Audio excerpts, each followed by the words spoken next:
एक तरफ शेर अफजल मरवत इमरान खान के बगैर समा बांधे हुए हैं। इमरान खान की गैर मौजूदगी में भी इतने बड़े बड़े जलसे, सब लोग हैरान हैं, परेशान हैं कि ये हो क्या रहा है। क्या ताकतवर हलकों ने इमरान खान को स्पेस देने का सोच लिया है या फैसला कर लिया है? लेकिन अगर ऐसा होता तो फिर बुशरा बीबी पे हमला किसने करवाया? वो जो 10-12 लोग वहां पे गाड़ी के सामने आए, वो कौन थे, कौन लेकर उन्हें आया? दूसरी जानिब परवेज खटक के साथ 3 लोगों ने पार्टी में शमूलियत का ऐलान किया है।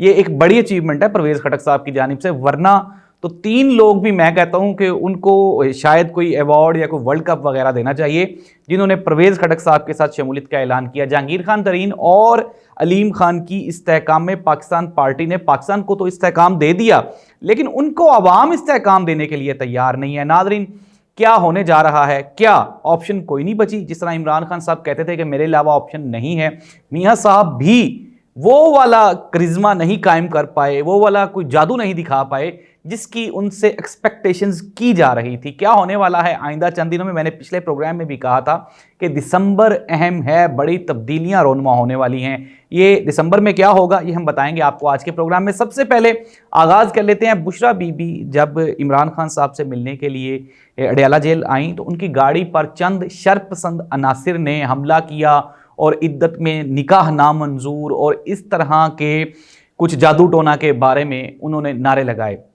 नाज़रीन, 2 चीज़ें होती हैं। अच्छा, एक चीज़ ये होती है कि नेचुरल फिनोमिना चल रहा होता है, जिस तरह हमने देखा कि कुछ लोगों ने लंदन में शर्जील मेमन को होटल के बाहर पकड़ लिया था। उसके बाद अगर हम देखें, एक वाक़या हुआ था यहाँ इस्लामाबाद मोटरवे पे, जब एहसन इकबाल साहब के सामने वो फैमिली खड़ी हो गई थी। अच्छा, फिर उसके बाद लंदन में ही मियां मोहम्मद आसिफ साहब के घर के बाहर भी हमने देखा था कि वहाँ पे क्या क्या इंसिडेंट्स होते हैं। अच्छा, उन चीज़ों को देख के ये लगता है कि लोग निकले हुए हैं और लोग ऑटोमेटिकली रेजिस्ट करते थे। उसकी वजह क्या थी? जाहिर सी बात है, उसकी वजह वो बयानिया था या वो एक लंबी एक लाइन थी, मीडिया ट्रायल था जो कि शरीफ फैमिली का हुआ था 10 साल ना, और उसमें यह साबित भी हुआ कि शरीफ फैमिली नाअहल है, फिर चोर भी साबित हुई, फिर उसके बाद आपको सजाएं भी हुई और फिर आप मुल्क छोड़ के बाहर भी भाग गए। लोगों को कंफर्म हो गया। अच्छा, अब किसी बच्चे से कहें कि उससे पूछ ही लेना कि छोटी बात है, मुझे नहीं करनी चाहिए, लेकिन फिर भी मैं बता देता हूं, किसी बच्चे के सामने कोई कहे कि कौन सा पॉलिटिशियन चोर है, तो वो फौरन आपको एक नाम लेगा। मैं नहीं ले रहा वो नाम, वो बच्चे नाम आपको लेके बताएंगे, छोटे छोटे बच्चे। और अगर दूसरी जानिब इमरान खान को हमने देखा कि मीडिया हाइप दी गई 10 साल और इमरान खान को सियासी द्यो बना के पेश किया गया, और आज हम देख रहे हैं इमरान खान के बारे में, इमरान खान के लिए हाजरा की किताब लिखी गई, कोई पढ़ने को तैयार नहीं है, कोई सुनने को तैयार नहीं है। रेहाम खान साहिबा आई, उनको कोई सुनने को तैयार नहीं है, कोई उनको पढ़ने को तैयार नहीं है। इसके अलावा मानेका साहब आ गए और चले गए, कुछ नहीं हो सका।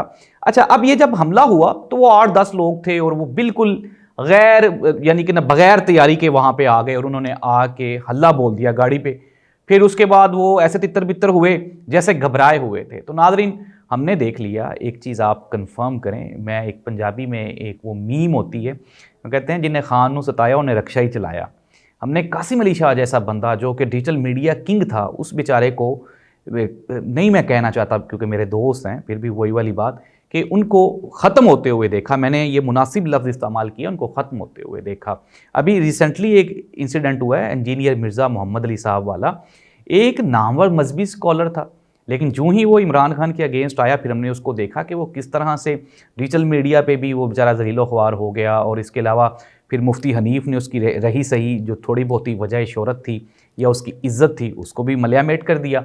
तो इस तरह से हमने ये देखा कि जो बंदा भी, जाहिर सी बात है, अल्लाह सुब्हानहू व तआला का इंसाफ वो बड़ा, अगर वो इंसाफ करने पे आ जाए तो उस इंसाफ का तो कोई नेमुल बदल ही नहीं है। और इमरान खान के मुकाबले में जो बंदा भी आ रहा है ना, तो ये कोई कुदरती निज़ाम है कि वो बेचारा ज़लीलो ख्वार होता है, वो एक्सपोज हो जाता है और वो कोई कायम नहीं रह पाता, ड्यूरेबल नहीं है, देर पा नहीं है। यही वजह है कि ये जो इंसिडेंट था बुशरा बीबी पे जो हमला करवाया गया, जाहिर सी बात है कंपनी ने करवाया, सबको पता है। इसके पीछे वही लोग हैं जो रेहाम खान के पीछे थे, वही लोग हैं जो हाजरा की किताब को जिन्होंने मार्केट में जो लेकर आए हैं, और बुशरा बीबी पे हमला करवाने वाले वही लोग हैं जो ये इसी सीक्वेंस से मुख्तलिफ हीले बहाने और मुख्तलिफ ऑपरेशंस को केयर टेक करते रहे हैं। तो देखना ये होगा आया कि जाहिर सी बात है कि वो जिस तरह से वो एक अवामी प्रेशर था या अवामी रद्द अमल था जो कि नून लीग और नवाज शरीफ साहब के बारे में आता था, तो क्या इमरान खान साहब के बारे में इस तरह का रद्द अमल मुमकिन है अब, या फिर कंपनी के पास कोई मजीद ऑप्शन बची है?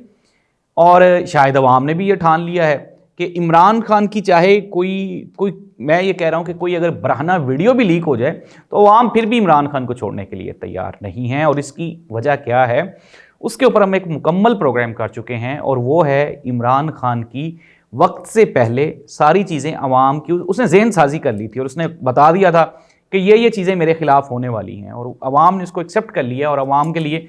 और नाज़रीन एक और भी वजह है, पाकिस्तान में अमूमन सियासत में ये जो इस तरह के इंसिडेंट्स होते हैं जिसे हम कहते हैं कुछ जिनसी स्कैंडल्स होते हैं, ये तो पॉपुलैरिटी का बायस बनते हैं, इससे तो कोई नेगेटिविटी आती नहीं है। यहाँ पे लोग बुरा मनाते हैं करप्शन को लेके जब आप उनका नुकसान कर रहे हो, जब आप उनके पे, लेकिन ये मानने को तैयार नहीं है नून लीग। वो कहती जी करप्शन तो कोई इतना बड़ा कोई इंसिडेंट ही नहीं है, हम तो करप्शन भी करेंगे और लोगों से वोट भी लेंगे। लोग शायद ये करने को मानने को तैयार नहीं है। मुख्तसर ये कि बुशरा बीबी पे हमला करना एक छोटी हरकत है, एक गैर सियासी हरकत है। ख़वातीन को सियासत से बाहर रहना चाहिए और अमूमन जो आपकी पर्सनल लाइफ्स हैं, आपकी वो प्रोफेशनल लाइफ से दूर होनी चाहिए। हमने पहले भी कहा कि मोहतरमा मरियम नवाज़ साहिबा की ज़ाती ज़िंदगी उनकी ज़ाती ज़िंदगी है, उन्होंने जो भी किया या मुस्तकबिल में वो जो भी करने वाली हैं उसके ऊपर डिबेट नहीं होनी चाहिए। मियाँ नवाज शरीफ साहब ने किसकी बीवी कहाँ से छुड़वाई, मियाँ शहबाज शरीफ साहब ने किसकी बीवी को तलाक दिलवा के शादी की, ये उनके पर्सनल मैटर्स हैं, ये डिस्कस नहीं होने चाहिए। ये हर बंदे का अपना अपना एक ज़ाती लाइफ है, उसमें आपको कभी भी इन्वॉल्वमेंट नहीं करनी चाहिए। अभी रिसेंटली जुनेद सफदर साहब की डाइवोर्स हुई तो नून लीग ने बड़ा एक बयानिया उस पर कायम किया कि जी ये जुनेद की पर्सनल लाइफ है, इसको डिस्कस नहीं करना चाहिए। सिमिलरली इमरान खान की भी पर्सनल लाइफ है और बुशरा बीबी की भी पर्सनल लाइफ है। वो मानेका साहब ने उनके ऊपर केस किया हुआ है, कोर्ट देख रहा है उसको, आप उसको छोड़ दें। अब आ जाते हैं जो हमारी अगली तस्वीर का दूसरा रुख है, वो ये है कि जलसे नाकाम हो गए, परवेज़ खटक साहब के भी जलसे नाकाम हो गए। और दूसरी जानिब अगर हम बात कर लें हमारी जो इस्तेहकाम पाकिस्तान पार्टी है, जहांगीर खान तरीन साहब और अलीम खान साहब, वो भी कोई पब्लिक बड़ी गैदरिंग नहीं कर पा रहे। ऑन द अदर हैंड अगर हम देखें, शेर अफजल मरवत का नाम लिया हमने, अब मरवत साहब के बारे में दो तरह की परसेप्शंस चल रही हैं जो कि ख़तरनाक भी हैं और ठीक भी हैं, मुस्बित भी हैं। अच्छा, कुछ लोग तो ये कह रहे हैं कि इमरान खान साहब की कहीं ना कहीं कोई बातचीत हो गई है, डील हो गई है और शेर अफजल मरवत को रिप्लेसमेंट के तौर पे पेश कर दिया गया है। Is it possible? अब एक वक्त के लिए ये मुश्किल लगता है, लेकिन नाज़रीन अगर हम सीक्वेंसेस को देखें, ये जो सारे काम हो रहे हैं, एक तरफ तो पाकिस्तान तहरीक इंसाफ के 10 लोग भी बाहर नहीं निकल सकते, लेकिन दूसरी जानिब शेर अफजल मरवत 5-5 हज़ार 10-10 हज़ार लोगों का मजमा इकट्ठा करके जलसे जुलूस कर रहा है।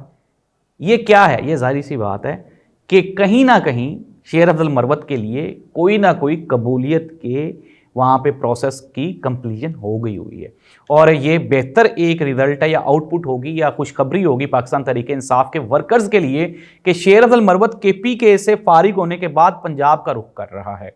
और पंजाब में भी आपको पता है वोटर तो ऑलरेडी खड़ा हुआ है, सपोर्टर भी इमरान खान के साथ है, लेकिन ये और बात है जिस वड़ाई साहब ने कहा, उन्होंने सुहेल वड़ाई साहब ने कहा कि PTI का वोटर बाहर नहीं निकलना चाहता लेकिन वोट डालने ज़रूर निकलेगा। और ये अगर लेकिन सच हो गया तो फिर सारी प्लानिंग पे पानी फिर जाएगा। यही वजह है कि मियां मोहम्मद नवाज शरीफ साहब परेशान दिखाई देते हैं और कहीं ना कहीं ये प्लानिंग की जा रही है कि मियां साहब 10 दिन के लिए या 15 दिन के लिए कोई बहाना बना के तो जा रहे हैं लंदन, तो फिर हो सकता है कि उसके बाद वो बहाना, वो आपकी जो छुट्टियां हैं वो तवील हो जाएं, वो 10 दिन आपके 20 और 20 से फिर वो महीना और महीने से वो फिर आगे चलते जाएं। मियां नवाज शरीफ साहब पाकिस्तान वापसी के लिए तैयार नहीं थे। पार्टी का प्रेशर और मरियम नवाज साहिबा की जल्दबाजी की वजह से मियां नवाज शरीफ साहब वापस आए और फिर जिस तरह से अवाम ने मियां नवाज शरीफ साहब को रिजेक्ट किया है, ये दिल बर्दाश्त है मियां नवाज शरीफ साहब के लिए और यही वजह है कि वो आगे फर्दर इसको कंटिन्यू नहीं करना चाहते। एक उन्होंने बूस्ट दे दी है, ज़ाहिर सी बात है जितना वो दे सकते थे, जो उनकी वापसी को लेकर नून लीग को फ़ायदा हो सकता था वो तो खैर हो गया, लेकिन फ़ायदा हुआ नहीं है। शाहिद खाकान अब्बासी चौधरी निसार अली खान, फिर उसके अलावा पार्टी में धड़ाबंदियाँ वो बन चुके हैं, ग्रुप्स बन चुके हैं। किसी भी टाइम वो भी आपके सामने धमाका हो जाना है और आपको पता लगना है कि जनाब नून लीग में से और भी कई लीग्स निकल आई हैं। तो इस तरह से वक्ती तौर पे मुश्किल हालात हैं नून लीग के लिए। इमरान खान ने जो सबसे इमरान खान की कामयाबी का एक रीज़न है वो ये कि इमरान खान मुश्किल बर्दाश्त कर गया। उसकी पार्टी के ऊपर जो क्रैकडाउन हुआ उसकी पार्टी सस्टेन कर गई। अनडाउटेडली इलेक्टेबल्स तो छोड़ गए, लेकिन वोटर्स ने इमरान खान को नहीं छोड़ा और ये वोटर्स ही हैं जो कि ताकतवर हलकों को भी फोर्स कर रहे हैं कि वो अब कुछ ना कुछ बैठ के इमरान खान के साथ बातचीत कर लें, क्योंकि इमरान खान के बगैर पाकिस्तान का पॉलिटिकल सीन, ये जो मंजरनामा है, ये कंप्लीट नहीं होगा। अगर इमरान खान जेल में भी होगा तो भी हुकूमत परफॉर्म नहीं कर पाएगी, पाकिस्तान की इकॉनमी बेहतर नहीं हो पाएगी, सस्टेनेबिलिटी वो नहीं आ सकती। तो इमरान खान के साथ कहीं ना कहीं बातचीत हो रही है और दिसंबर में फिर दोबारा आपको कह रहा हूँ कि अहम है। अल्लाह इस मुल्क का हामी नासिर हो, अच्छे फैसले हो जाएं मुल्क और कौम की बेहतरी के लिए। अल्लाह हाफिज़।